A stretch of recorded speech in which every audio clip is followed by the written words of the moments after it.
Welcome back. President Trump's grip on the Republican Party will be tested in the coming weeks with a handful of primary races in deep red states, including in Louisiana, where the president has endorsed Congresswoman Julia Letlow in her challenge of incumbent two-term Senator Bill Cassidy. Senator Cassidy was one of 7 Republicans who voted to convict President Trump of incitement of insurrection during his second impeachment trial in 2021. Speaking at a town hall in Louisiana last week, Senator Cassidy told NBC News he believes he can still win despite the president backing his opponent. Joining me now here on set is Capitol Hill correspondent Melanie Zanona, who spoke with Senator Bill Cassidy at that town hall event. Mel, great to see you in person. So I want to ask you, why is Senator Cassidy feeling like he can survive a primary without the president's endorsement, and what makes him confident he could win? Yeah, it's a great question. This primary is going to be a test of just how powerful Trump's endorsement still is in the Republican Party. But Cassidy, he's not leaving anything to chance, both in his stump speech and his wide-ranging interview with me. He hugged the president very closely. He said, "I have voted with the president 90% of the time. We work well together."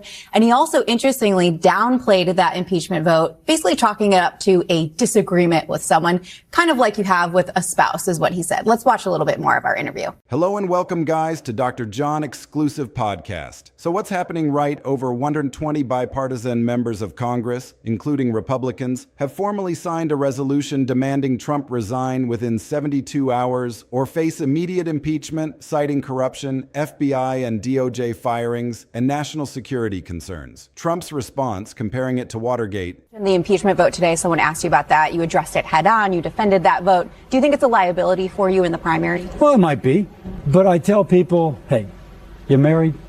Did ever your spouse do something that you didn't really like? And you work through it. Are you focused on the past? Are you focused on the now and the future? I'm focused on the now and the future.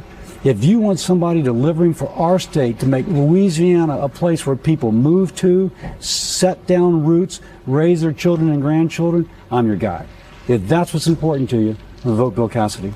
You know, something else that was talked about today was mail-in ballots. Someone was asking, should I be concerned about this? The president is talking about this as a concern. He just signed an order restricting mail-in ballot. Would you still encourage people to utilize that practice? And is it helpful for Trump to be targeting it if you do think it's still something that should be used? A couple things. The state of Montana, I'm told 80% of their ballots are by mail. So there is a kind of a good Republican state, very red state. And 80% of their ballots are by mail. As a doctor, I know there are people who cannot physically go to a voting booth, and you want to make sure they can still vote. But I'll proudly say of my state that people do not speak of corruption in my state's. Maybe his most self-defeating statement yet. Let me start with the actual documented facts, because the foundation of this story rests on real congressional action, not on hypothetical scenarios or anonymous background briefings. A new House resolution, backed by more than 120 members from both political parties, formally calls on the president to resign from office immediately. The resolution includes elections now. We've put in reforms, even though, or maybe because, included in, we have mail-in ballots. There are ways to do this to avoid the corruption. I am a co-sponsor of the Save America Act, and I do think that you can do that, and for those who cannot go to the voting booth or choose not to. For example, the president mailed in his ballot for the recent election. He's leading the free world. It was hard for him to get down there on that day. I still think it's possible to have both. You've been out campaigning. Gas prices are up right now because of the war in Iran. How much are you finding that voters are concerned about economic concerns and gas prices? Voters are very concerned about economic issues. We've got to speak to affordability. Probably the price of gas will continue to be influenced by the war in Iran. I would like to think that we can increase production here in the United States, could mitigate somewhat. There may be strategies to do so. When I speak about health care, you weren't sitting where you weren't seeing the view I did, but when I started speaking about health care affordability, heads nodded. And when I spoke about trying to bring down the cost of prescription drugs, heads were nodding yes, in agreement that that's what we need to do. And when I spoke about how President Trump, his team, had come to my office several weeks ago to collaborate, asking me to help write a bill to further control those costs, again, I think that's well received.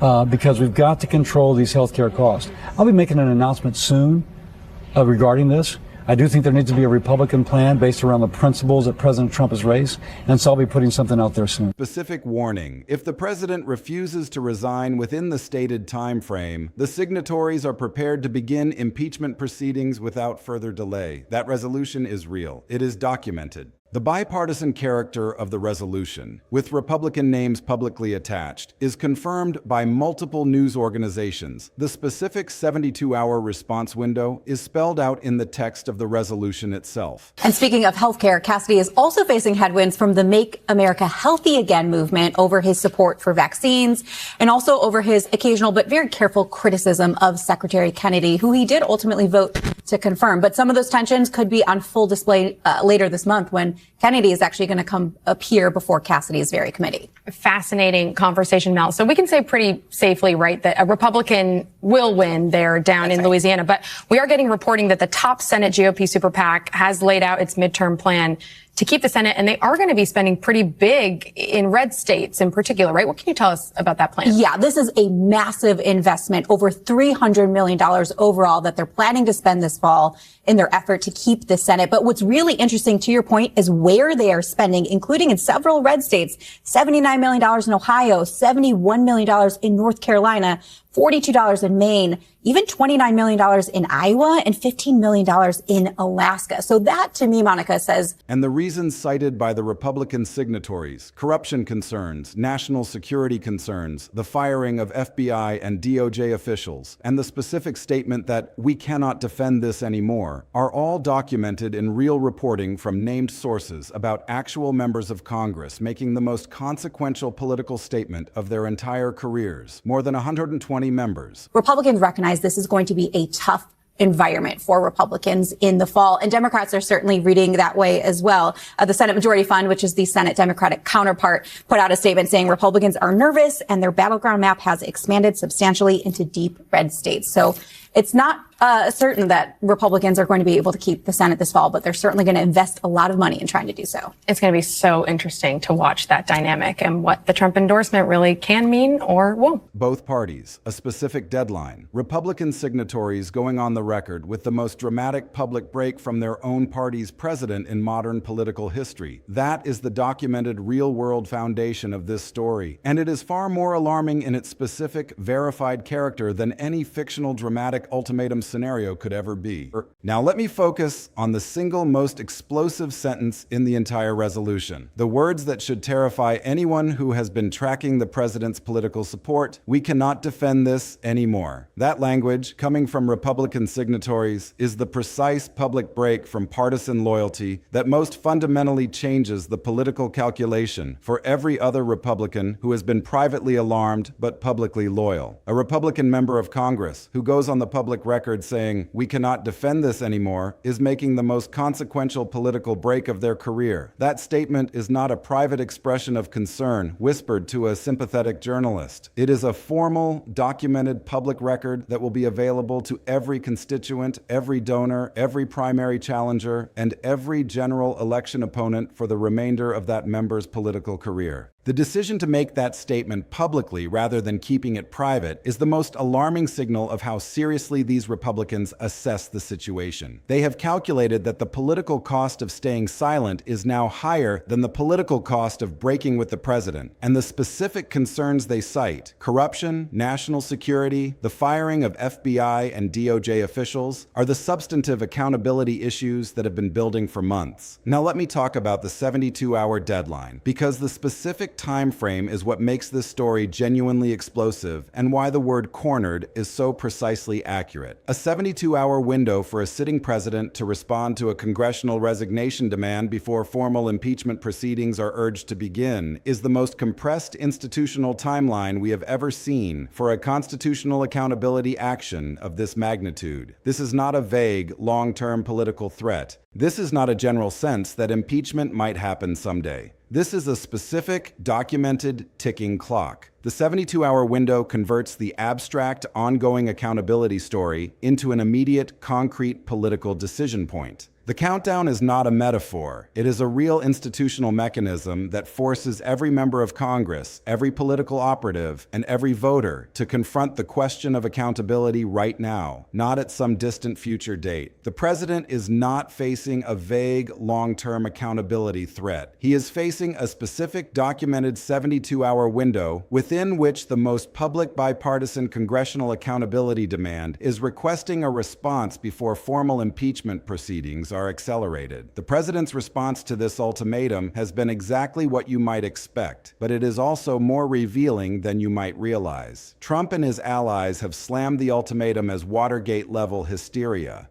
They insist he will never resign. They accuse Congress of trying to overturn the will of his voters. That framing is the most predictable defensive communication response to the most serious constitutional accountability demand. But here is what is fascinating and deeply revealing. The specific characterization of the situation as Watergate-level hysteria is far more self-defeating than the president's team seems to realize. Invoking Watergate in the context of a resignation demand is the most historically self-aware comparison available, because Watergate produced a presidential resignation, the one historical precedent that most directly and most formally produced the exact outcome being demanded is the one the president's own team just invoked. Think about that for a moment. They are comparing the current accountability demand to Watergate while simultaneously insisting the president will never resign. But Watergate is the story of a president who resigned. The comparison does not strengthen their position. It strengthens the position of those demanding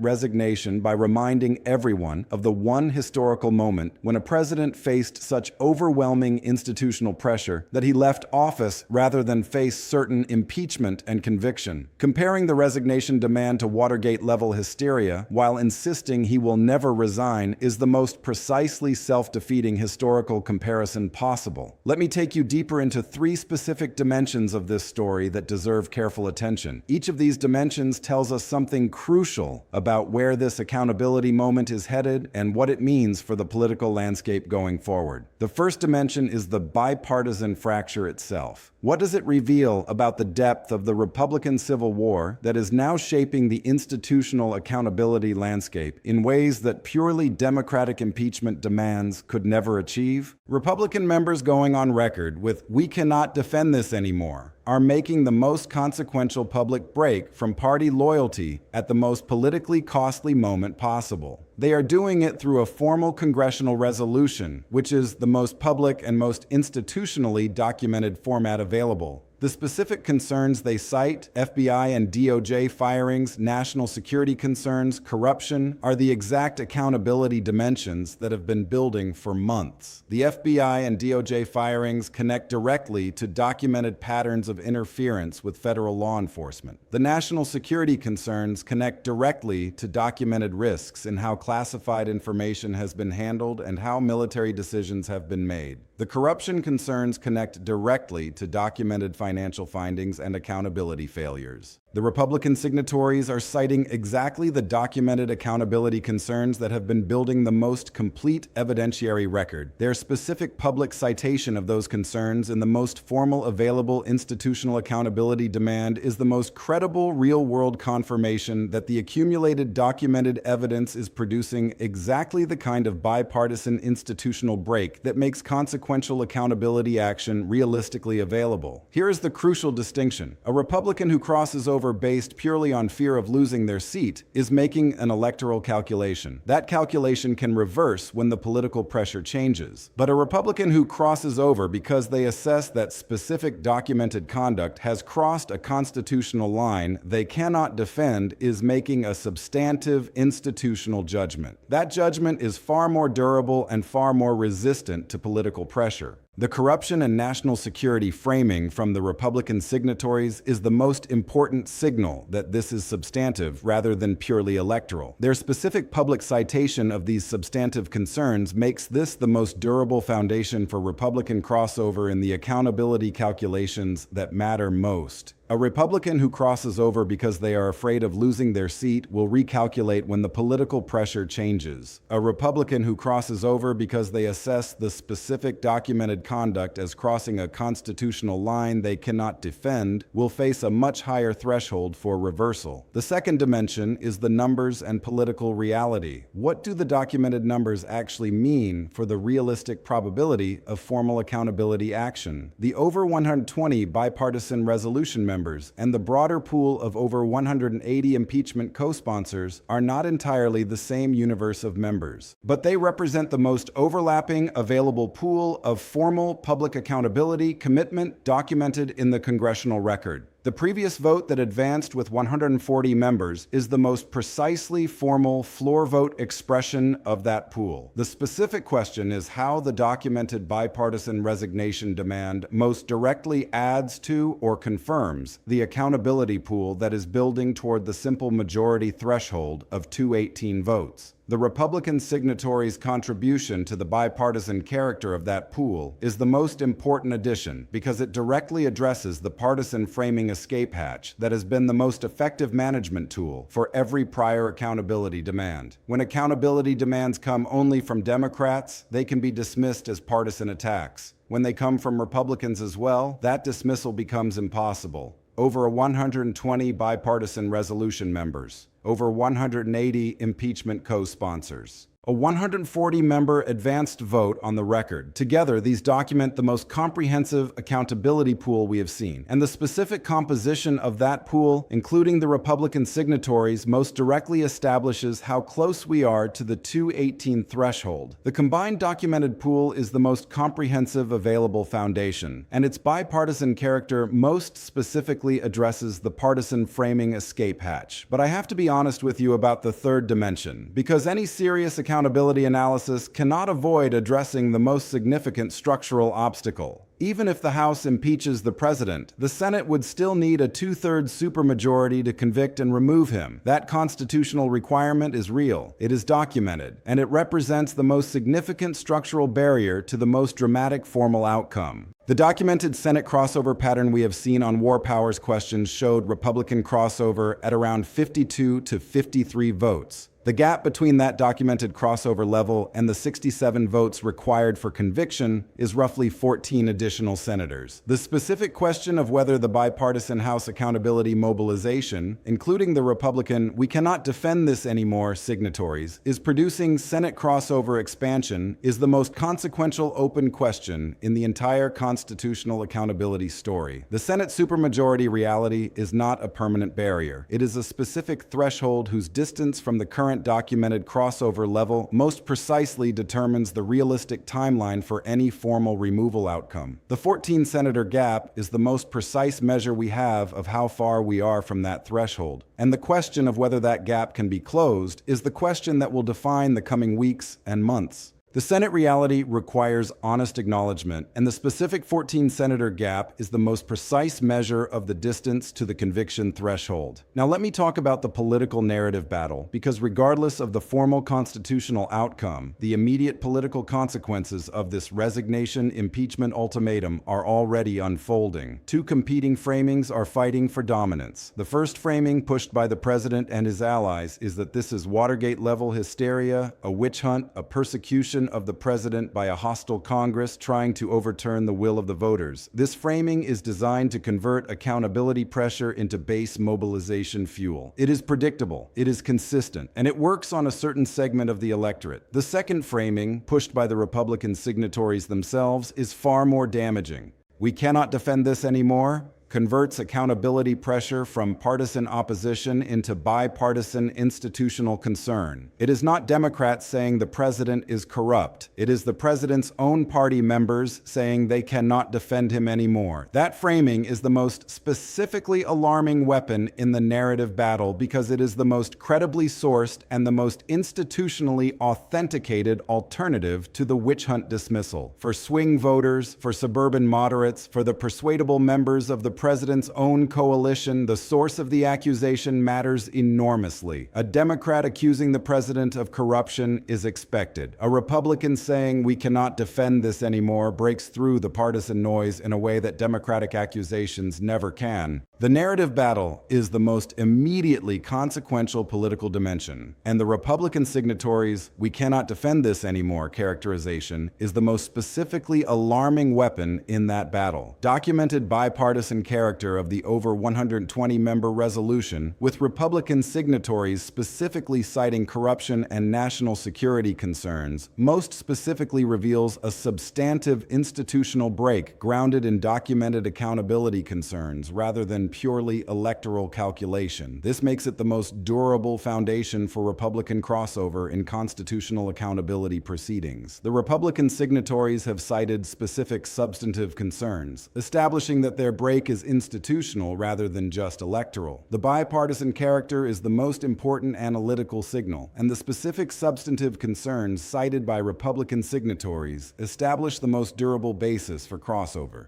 The over 120 bipartisan resolution members, combined with the over 180 impeachment co-sponsors and the 140-member December advanced vote, together document the most comprehensive accountability pool whose bipartisan composition most directly establishes how close we are to the simple majority threshold for House impeachment. This combined documented pool is the most comprehensive foundation available, and its bipartisan character directly addresses the partisan framing escape hatch. 120 bipartisan resolution members, 180 co-sponsors, all documented together, establishing the most comprehensive available accountability pool. The Senate two-thirds supermajority requirement, representing the most significant structural obstacle to formal removal, requires honest acknowledgement. The documented 52 to 53 Senate crossover on war powers questions and the 14-senator gap from the 67-vote conviction threshold most precisely establish the current distance from the most consequential formal outcome. The Senate supermajority is the most significant structural obstacle, honestly acknowledged. The 52 to 53 documented crossovers most precisely establish the current baseline. The 14-senator gap most specifically determines the realistic distance. Here's exactly what you need to watch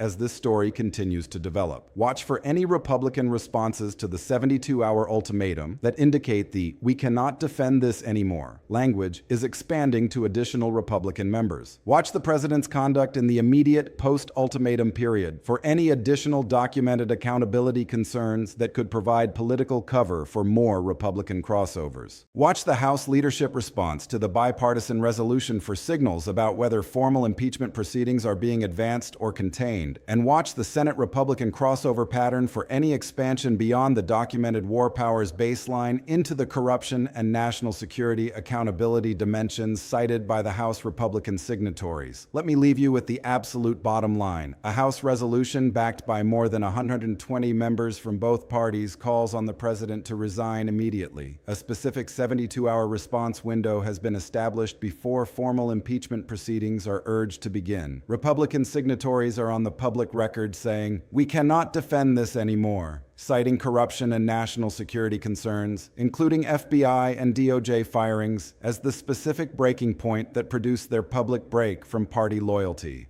The president responded by calling it Watergate-level hysteria and insisting he will never resign, simultaneously invoking the most relevant and most consequential historical precedent for exactly the outcome being resisted. The bipartisan character of the resolution most specifically establishes substantive, institutional, rather than purely electoral motivation for the Republican crossover, making it the most durable foundation for accountability escalation. The Senate supermajority reality requires honest acknowledgement as the most significant structural obstacle, with the documented 14-senator gap from the 67-vote conviction threshold most precisely establishing the distance from formal removal. And the Republican "we cannot defend this anymore" characterization is the most specifically alarming weapon in the narrative battle because it converts accountability pressure from partisan opposition into bipartisan institutional concern in the most publicly documented and most credibly sourced format. The resolution is documented, the Republican signatories are on the record, the 72-hour window is specific. The "we cannot defend this anymore" language is the most alarming public Republican break from party loyalty in the most publicly documented institutional format, and the convergence of every documented accountability arc toward the most formally organized and most bipartisanly supported congressional accountability demand is the most specifically alarming expression expression of what it means for the most powerful political figure to be cornered by a formal bipartisan institutional accountability demand. We are going to be right here watching every single development as this resignation impeachment ultimatum story continues to unfold. Drop a comment below and tell me what you think. Does the documented bipartisan accountability mobilization produce the most consequential formal threshold crossings through expanding Republican crossover? Or do partisan protection mechanisms and the Senate supermajority structural obstacle contain the accountability pressure below the formal removal threshold despite the most comprehensively organized congressional accountability demand? I want to hear from you. I will see you in the next one.